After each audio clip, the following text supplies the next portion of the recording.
Detroit Pistons newly instated president of basketball operations, Trajan Langdon, was introduced to the media today, and he shed some insight on some of the things we can expect for this offseason and how he's going to look to shape this team.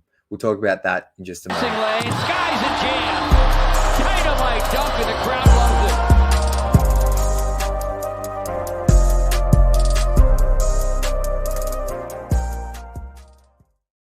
Welcome back to Pistons Intellect. I'm your host, Jack Kelly. You can follow me on Twitter at Jack_Kelly_3on3. You can also follow us over on Instagram at Pistons_Intellect. And as always, if you're feeling so kind, please hit that subscribe button. Now, today, plenty of news. We've got a big show today. As I mentioned, Trajan Langdon was officially introduced to the media and the Pistons fans, I guess, Friday afternoon. For those of you in the US, Saturday morning for myself over here. And we have a whole heap to talk about. It was the first time we've heard from him. First time I've kind of heard him speak. I've done a lot of reading up on him, but I haven't really watched many of his interviews. So it's the first time we got to hear from him and hear him talk about the team and his plans. And we have plenty to get to in what he revealed and what we might be able to expect about how he's going to use that cap space, how he's going to make trades, how he's going to approach the draft and this coaching situation. So I'm going to get to that as quick as I can. But before we kind of delve into the off-season plans and what we can expect, there's a couple of things I just want to hit off the top. And it was kind of just, this was funny / frustrating, but the press conference was meant to start at 3:30 p.m. Eastern in Detroit. Everyone was ready to go, fans, media in the building, and the press conference did not start until pretty much an hour and 15 later at around 4:45 p.m. As always, the Pistons, I'm not sure. I think 3:30, I think we all could expect maybe a half an hour delay, but the fact that went on for an hour and 15 was pretty disappointing. I've forgotten the guy's name, but he kind of ran the press conference, Tom Gore's business partner of some sort. He noted that they were stuck in traffic and that's why they were late. There was an apology, which I guess was nice to hear because I thought on the YouTube live stream, there was like 3,000 people waiting for it to start. And I'm guessing there was a whole lot more just constantly scrolling Twitter and that kind of thing. So just typical kind of Pistons, hour and 15 late, which is kind of disappointing. But to the presser itself, a couple of things I just want to note from Tom Gore's that stood out to me. I haven't watched, aside the past 2 seasons, I've always been a huge Pistons fan, but because I wasn't making content and that kind of thing, I honestly didn't pay a lot of attention to these kind of press conferences, especially ones that don't involve players.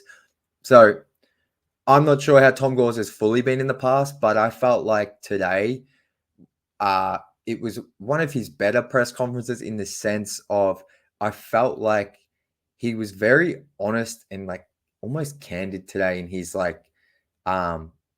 admission of kind of not failure, but disappointment in how not only kind of the last regime went with the restoration, but kind of his entire tenure as owner. And I appreciate him acknowledging like the pain fans have gone through. Like he said, we have gone through some tremendous pain. He went on to talk about overall how his time as owner of the Pistons has been disappointing. And he was asked some pretty pointed questions. Like these weren't on the live stream, but he kind of spoke about how someone asked him about like, are you angry that the Pistons are like the joke of the league? They get mocked. They're embarrassing. Like those words were used, and he kind of just said, I'm not angry. I'm just most disappointed about letting the fans down because this is a historic franchise. So I think I kind of appreciated that, to hear that from the owner, like just to be like, I haven't got this right yet, but I'm trying, because that's one thing we can't fault him on is the amount of money he spends. Like he's never been one not to spend, or I don't think the Pistons have really been a tax team, but I can't imagine once this team, if it ever gets to a point where they need to pay luxury tax, I feel like he's an owner willing to spend. So I don't know. It was just nice to hear him kind of, show some emotion just in like how disappointing it has been and how kind of painful the last few seasons have been, obviously, particularly last year. And then the one thing else that was important to note from what he said is he kind of emphasized the lack of leadership and collaboration in the past within the front office of the organization. And his quote was, one of the things I think we've really missed, and I take some responsibility for it, is a leader who can lead everyone. He went on to say, someone who can truly thread together and align people. That's what I was impressed with Trajan about. So I think that's kind of a response in a way to, we've heard recently the Pistons have 4 factions in the front office. We've heard the too many cooks in the kitchen. So it feels like this hiring process, there was a real emphasis on finding someone who can be a real leader, not only of like basketball kind of on-court operations, but like the financial side, and someone who can kind of, as he said, thread together this front office and have a unified kind of view of where this team's going in direction, because it feels like that's what's been missing for so long. Now, obviously, these are all words we have to see this play out across next season, across the next 2 to 3 seasons. But I think that was definitely important to note because, yeah, as I mentioned, I think where the Pistons have come undone time and time again in the past is just a lack of unity in that front office. Obviously, not everyone has to agree, have the same viewpoint. You don't want that, but it feels like decisions haven't been made on a unified front. So I'll get to now kind of a couple of the things Langdon said. I will get this right at one point. But there's a couple of things that stood out to me. There's a calmness and confidence in the way he speaks. Now, that might not sound like a lot, but he just seems extremely intelligent, and not just with basketball, but business. Like he really feels like a front office kind of guy. There's a confidence to him, like I said, and it really feels like he's ready for this moment. Obviously, he was GM prior with the Pelicans. He credited, kind of his apprenticeship working throughout the ranks to like RC Buford with the Spurs. The Pelicans GM blanking, David Griffin. So he's come up through the ranks. He's ready for the role. And this quote I loved. He said, "When we win, we'll feel joy. When we lose, I want everyone in this building to feel pain." And that just resonated so much because sometimes last year, it just felt like we didn't hear enough. Like when the Pistons were like losing all those games in a row, all we wanted was just to hear someone say something apart from Monty Williams. Like we never heard from Troy Weaver or anyone in the front office. We only heard from Tom Gores after like lost 28 or something. And it just took far too long to hear something. And I'm not sure if, I'm not sure how that plays out in the future, but I really like that quote because, yeah, losing's painful. It should be painful. And when this Pistons team's been where it's at, like, man, everyone needs to feel the pain because it feels like it's just not acceptable to have like a 15-year stretch like the Pistons have had and to keep going on this treadmill of mediocrity and rebuilding and stuff. So really like that quote.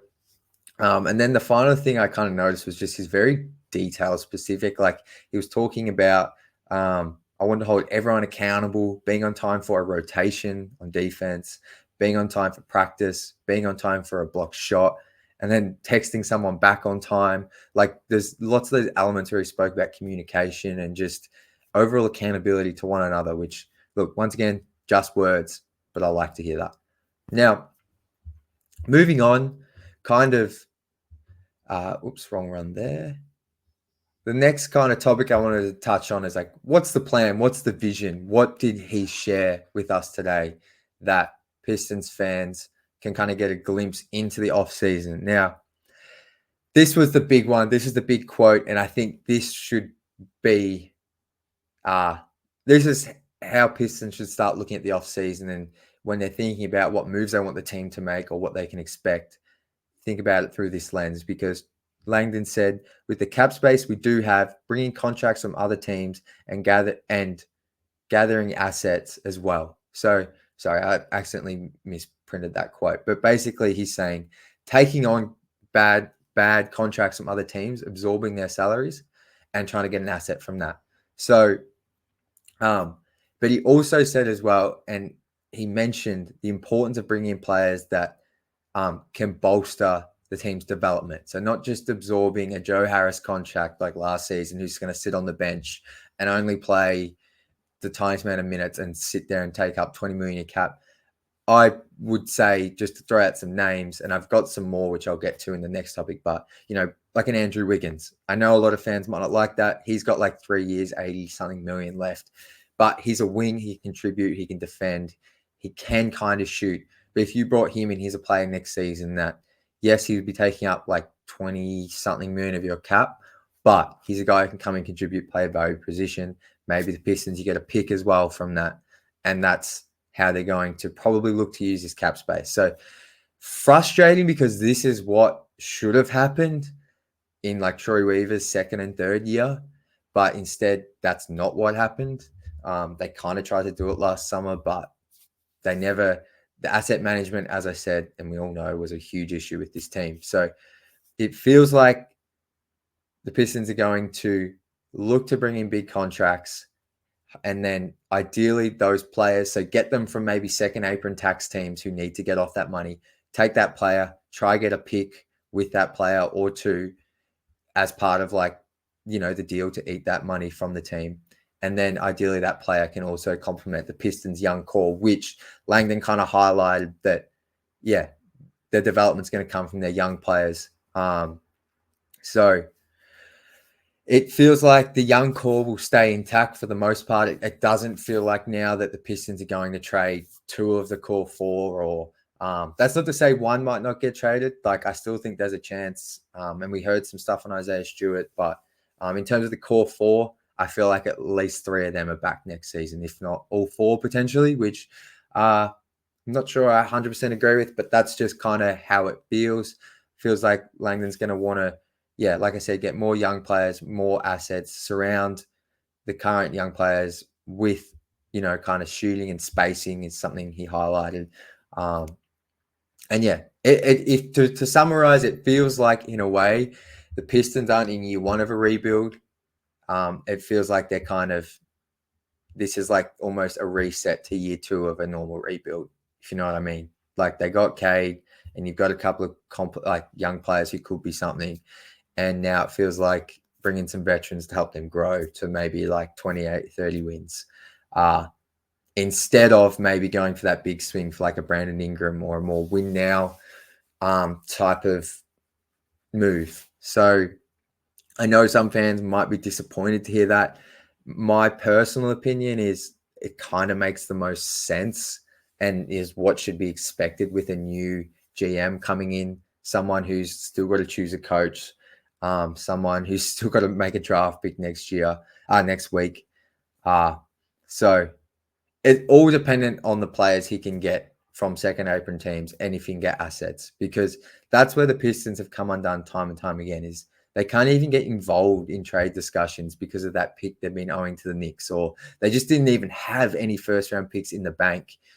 They never moved on from Bojan Bogdanovic. They moved on from Jeremy, and I guess they got Jalen Duren, but they never really got that, not treasure chest of picks like the Rockets and that, because they were able to trade all-stars, but they just never really, over a 3-4 year span, they just never built up any real picks to help go out and make a trade that for example, this summer, Houston might be able to get Mikal Bridges, and they'll also have to do is throw in some picks and Jalen Green. Like, the Pistons can't, it's very hard for them to do that with the picks they owe and just the lack of, picks they've been able to build up in trades and not capitalizing. So on the draft, Langdon said, this was a very interesting quote. He said, "Whatever we do in the draft, we'll execute, whether we pick at 5 or somewhere else." So I took that as what the quote says. It feels like it's not a lock at all that the Pistons will pick at 5. That was a direct quote from Langdon. So it feels like they could trade back. I can't imagine them trading up in this draft, but sounds like draft night's going to be interesting. We've spoken about the players. The first name that comes to mind is the Cody Williams one once again. Like, maybe Langdon trades back to pick 9. We've seen the Grizzlies really want to move up. They want to try get into that 4-5 range or higher. Maybe they would trade back with the Grizzlies. Then they can still get the guy at Cody Williams, and maybe you get another pick in the first round or something from them. I'm not sure, but sounds like it's going to be interesting. And then on the coaching search, it's obviously a priority, but yeah, he didn't really, there was no names or candidates mentioned for the position. So still, yeah, a lot to unfold there. He's got a huge job ahead of him. Like, it was interesting, like, to see Langdon up there because it was just him and Tom Gores. And there's obviously a couple other front office members, but yeah, it kind of just made me was like, oh, wow, this team doesn't have a coach. I'm not sure what's happening with the assistant coaches from last year. I would say whoever the new coach is will probably want their own assistants. Fred Vinson will be there no matter what, but whilst he's an assistant, he's like a more of a skill development guy. So yeah, they got a draft pick to make next week, a coach to find, and a whole roster to mesh and change. So just to wrap it up as well, Langdon also said that he believes Cade and Ivy can play together and that they'll explore the possibilities that come with that. So, I mean, I felt like Ivy was a huge chance to stay once Monty was gone.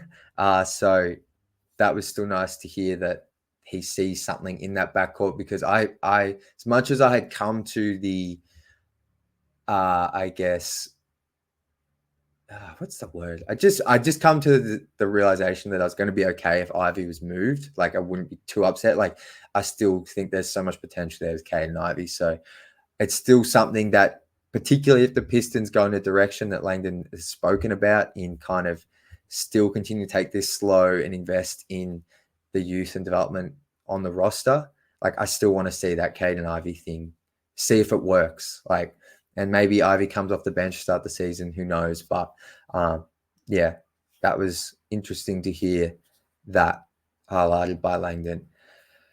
So that's kind of what I took away from it. I know a lot of fans are probably going to be upset with that, because basically it's a great way of saying, and Langdon actually he was asked about playoffs next season, and he said playoffs aren't even, that's not a goal. This team needs to build winning habits, which is kind of a generic response, but it just shows that, yeah, it's going to be slower than probably a lot of fans liked.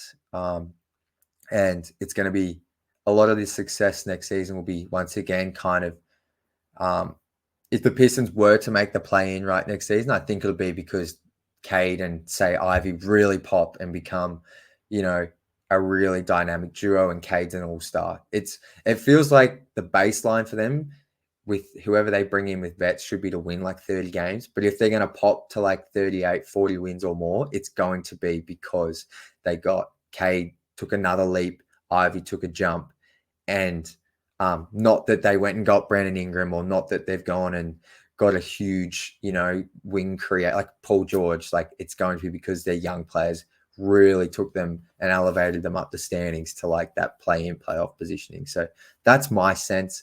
Let me know how you're feeling. And then I guess where I just want to end this is kind of off-season predictions. As I said, sounds like the Pistons are going to look to absorb some bigger contracts. And I tweeted out a bit of a list here. So you can go look on my Twitter, but I went through and had a look at some of the bigger contracts teams could be looking to get off. And some of the names I came across were Zach LaVine, who we've heard linked with the Pistons a fair bit in the past 6 months. He has 3 years, $136 million. I would stay away from that, but I just want to mention that name. Andrew Wiggins is a name I've seen mentioned a lot. I've spoken about him. He has 3 years, $84 million. Tim Hardaway Jr. has 1 year, $16 million left on his deal. Shooter, someone who could help this team for sure. DeAndre Hunter, another guy who's been linked to the Pistons a ton. 3 years, $68 million left on his deal. Clint Capella, backup big, or he could be the starting big to open the season if you just keep Jalen Duren. He's got an expiring $22 million deal. And Kevin Huerter, who is with the Kings right now, he has 2 years, $33 million remaining. And based off Malik Monk's extension yesterday, which was a bit of a dagger to Pistons' hearts, feels like he's a guy who could be moved this summer. And with his shooting ability, movement shooting, would help the Pistons. So look, Ben Simmons was also there at an expiring $40 million. LaVine and Simmons, I kind of want nothing to do with, unless, like, LaVine in particular, I don't want anything to do with. The Ben Simmons one would make a bit of sense if it was like they just attach like 2 of those Phoenix picks to it.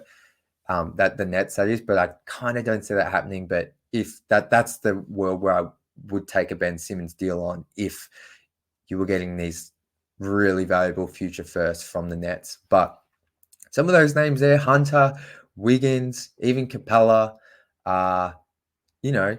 Herder, they could all help this team next season.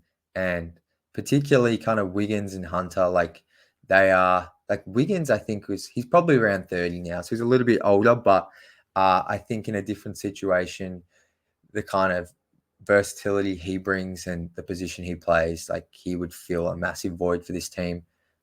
And who knows, maybe have a bit of a resurgence with the Pistons out of the spotlight of Golden State. And yeah, Hunter, another guy as well, I'd be open to. He can shoot, not the highest volume 3-point shooter, but he can defend. And I feel like that's a guy. Maybe look, it's all a new front office, so players that have been linked to the Pistons in the past, maybe that's those reports don't hold as much weight as they used to. But yeah, some interesting names for sure. I don't know if any of those names interest you, but let me know in the comments below. And the other thing I wanted to get to is a couple of rumors surrounding a Pistons player and a potential player the Pistons could be targeting this offseason. The first one was Isaiah Stewart. Jake Fisher put in his kind of free agency notes article today that the Pistons have kind of gauged interest for the market on Isaiah Stewart. Stu's been on the trade market ever since his rookie season. Or not the trade market. Teams have been interested in Stu ever since his rookie season. So I don't think this means Stu's getting traded. Although I would say if I had to rank the core 4 plus Stu, Stu and Duran would be number 4 and 5 or number 1 and 2, I should say, in players I could see being traded this summer. I feel like Ivy, Asar, and Cade are probably on the safer side. Well, Ivy on the safer side, and then Cade and Asar, I feel like, are staying no matter what. But yeah, one of Stu or Duran, they're kind of, if one of those guys is off the roster next season, I feel like it'll be one of those two. Just a gut feel. So yeah, I mean, why wouldn't teams be interested in Stu? And I can kind of see why the Pistons might be just, seeing what teams are offering, because he's a very valuable player. He can stretch, like he showed, he's a shooter, especially if you're going to play him at the backup 5 position. His value is immense. Like his versatility on defense, the rebounding, as I mentioned, 3-point shot. Like I can see why a ton of playoff type teams would be interested in Stu. Then the other rumor I wanted to get to was one around Nick Claxton. A Nets kind of reporter or content creator put out yesterday that the rumors are true. The Pistons are looking, or he has been hearing that the Pistons are kind of targeting Claxton potentially with like a 4-year, $100 million deal. It's $25 million a season. And that, yeah, the Nets are looking around $20 million. So feels like that is a real possibility. That Claxton could be a Detroit Piston. I would be okay with it. I kind of not sure how Claxton, if you're going to pay Claxton that much, I kind of don't see why you would keep Jalen Duren, just because 4 years, $100 million for 2 players that play the center position and don't shoot. Like, I just can't see how you keep both. So that'll be interesting. Like I said, just a rumor, but interesting to hear that. I think Claxton is an excellent rim protector. Rebounding, it comes and goes. I feel like he can get a bit overmatched. He's not as like big and physical, I would say, as Duran, but as a role man, I think he would work really well with Cade. Free throw shooting is a concern with him, but I feel like he's just more established as a rim protector and someone who could provide starter level defense at the 5 position for 30 minutes a night. So let me know your thoughts on that. I think that's kind of going to do it. There was a few more quotes, but you can go watch the press conferences on the Pistons YouTube channel. Plenty of great coverage from all the Pistons content creators and beat reporters. So go check that on Twitter. And whew, man, a lot going on in the world of Pistons basketball. Overall, I would just like to know how everyone's feeling, I think is the main takeaway. I'm feeling cautiously optimistic. Everything I just said, I want it to be known that this isn't like last year with Monty Williams where I feel like I was like all in, so excited. Like I need to see results before any of this matters. It's just more, this is just how I'm like this is how I feel right now. But ultimately, like if this team fails to put a decent roster around Cade heading into next season, or just fields a roster that doesn't make sense, none of this matters. Like none of this matters at all. So I hope fans are feeling a bit more optimistic today, and the hope can continue to build for what should be a really exciting and anxious offseason with this team. So that'll do it for today. And unless there's any breaking news, any more press conferences, any of that kind of thing, I'll be back as usual on Tuesday with another show of Pistons Intellect. But until then, as always, go Pistons.